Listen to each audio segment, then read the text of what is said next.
Since I was a kid, I've been fascinated by electronics.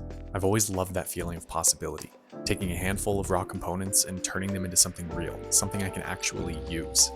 Recently, I stumbled across a keyboard design by GitHub user Pyrule called the Alpha 28, and it completely captured my imagination. It's an open source project, which means its schematics, design files, and firmware are all freely available for anyone to study, modify, and build from. Now, let me be clear, I am not an electrical engineer, and to do this project, you don't need to be one either. In this video, I'll take you through my entire process, from ordering the PCB to soldering the components and 3D printing all of the parts. So, let's get started.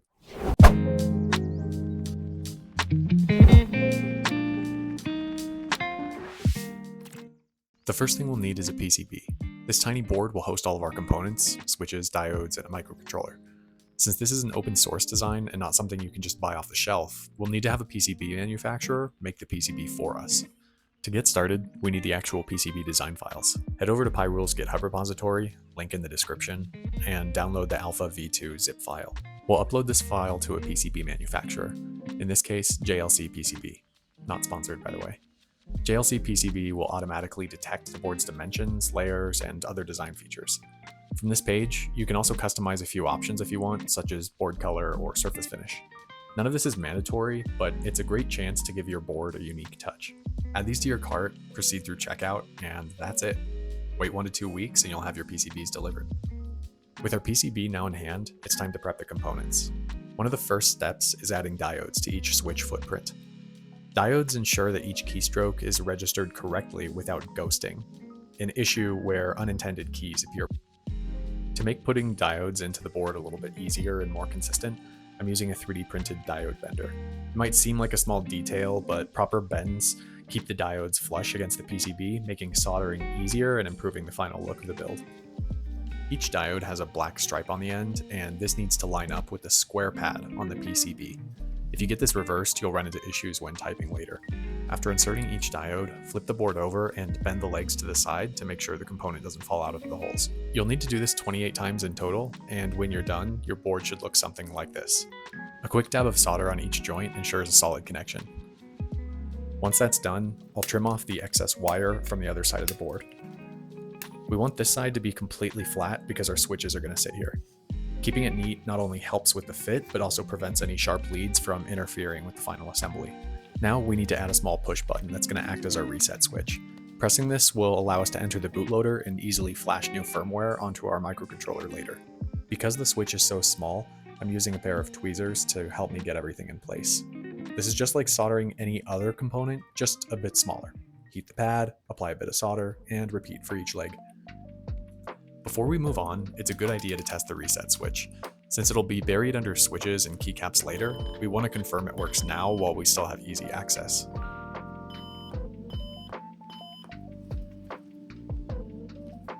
Next, we need to place the headers for our microcontroller, but with a small twist. I'm soldering these headers in upside down, which might look odd, but it's intentional. We'll remove the plastic spacer from the headers, which will allow the microcontroller to sit flush with the PCB later. Using a pair of tweezers makes this job a bit easier, and eventually the header will pop off. Repeat this process for both sets of headers, and your board should look like this. I decided to add a 1U stabilizer to the spacebar's position. This is completely optional, but I like the extra stability and smoother feel a stabilizer provides, even on a small board like this. You might be tempted to attach the controller right now, but here's why we're waiting. Once the controller is seated, it would block our access to the solder pads for the switches underneath. We need full access to those pads in order to solder our switches cleanly. Next, I cut a piece of EVA foam on my Cricut. This foam layer helps dampen the vibrations and can give the keyboard a more solid, satisfying feel when typing. On top of that, I'm adding a 3D printed switch plate. This plate ensures that a switch sits straight and uniform, maintaining a consistent look and feel across the entire keyboard. The combination of foam and a sturdy plate sets the stage for a polished, professional result, even though this is a DIY build. For the switches, I decided to go with ACO V3 creamy purple tactile switches. They're budget-friendly, come factory lubed, and offer a solid tactile bump. They're perfect for a first custom build since you'll get a smooth typing experience right out of the box without having to lube them yourself. If you have a preference, you could use any other MX style switch as well. To install the switches, align the pins on the switch with the PCB holes and press gently until you feel each one of them click into place.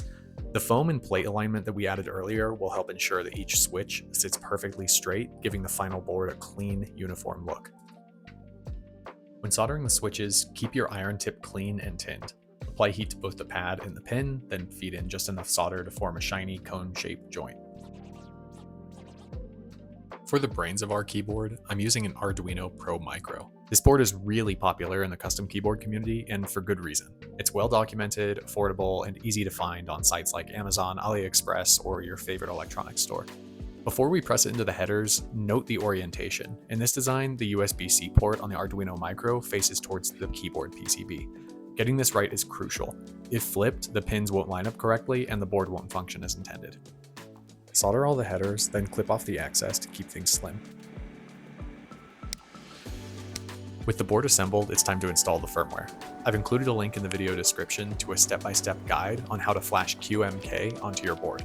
QMK is a powerful, customizable firmware that lets you program every key to your liking. Once you install the firmware, make sure to run through a quick key test. If something isn't working at this point, it's probably a cold solder joint on one of the switches or a misplaced diode. Next, I used my 3D printer to print this case designed by my Mini Factory user, Philip Perez. This is yet another reason why open source is so incredible. Just like our PCB and firmware, the case design is readily available for anyone to download, print, and customize.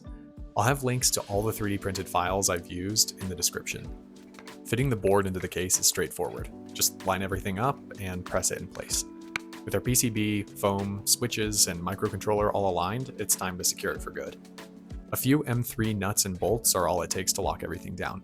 Once secured, our keyboard is no longer just a pile of parts. It's a cohesive unit. This kind of collaborative ecosystem where people share their designs and improvements makes building something truly unique so much easier. Alright, we're at the home stretch now. I picked up these keycaps off Amazon. They've got a cool retro Nintendo vibe that really speaks to my inner gamer, but any MX compatible keycaps would work just fine. One of the beauties of custom keyboards is that you can swap out caps whenever you want, giving your keyboard a whole new personality.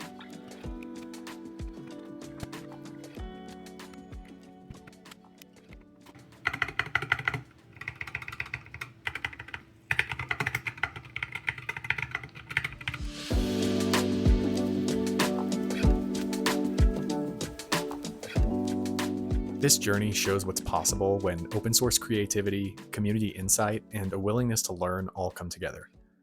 Thank you for joining me, and I hope this has inspired you to take on your own projects and create something truly special.